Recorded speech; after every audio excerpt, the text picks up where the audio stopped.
Вопреки заявленной теме, ислам и молодежь на круглом столе присутствовали в основном аксакалы мусульманской общественности.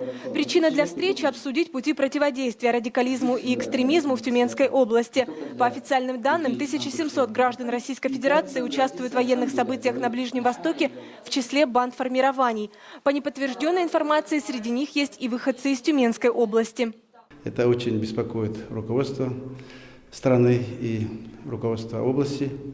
Поэтому сегодняшнее мероприятие приурочено именно к тому, чтобы поставить заслон, чтобы молодежь не уходила в эти страны, не принимала участие в этих бандформированиях. В качестве решения ситуации лидеры духовных управлений и имамы предлагали больше внимания уделять занятости молодежи и ее патриотическому воспитанию.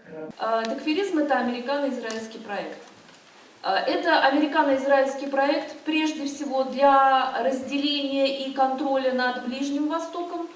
Публицист Анна Ежова на круглом столе выступила в качестве эксперта. По ее мнению, воспитание патриотизма не остановит волну радикального движения. России необходимо на государственном уровне менять отношение к исламу. Я имею в виду свободное ношение хиджабов в офисах, в учебных заведениях, создание мест для молитвы. То есть нужно, чтобы пошли навстречу мусульманам в этих вопросах.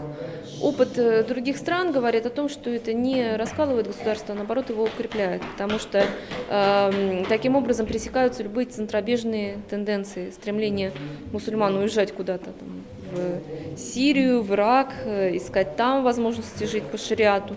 Второе, что нужно сделать, по мнению эксперта, это усовершенствование программ в мусульманских учебных заведениях. Недостаточный уровень образования имамов в мечетях заставляет многих молодых людей искать знания у представителей радикальных взглядов в исламе, рассказывает лидер молодежного культурно-делового центра татар Тюменской области Ильшат Таштимиров. Так как я постоянно вкручусь в религиозной среде и приходится постоянно сталкиваться с людьми, которые утверждают об чистом истинном исламе, но под которым прикрываются вот именно радикальные черты. О необходимости повышать грамотность духовенства и об объединении общества через просвещение говорил председатель исполкома Конгресса татар Тюменской области Ринат Насыров, ссылаясь на богатое духовное наследие татарской богословской школы.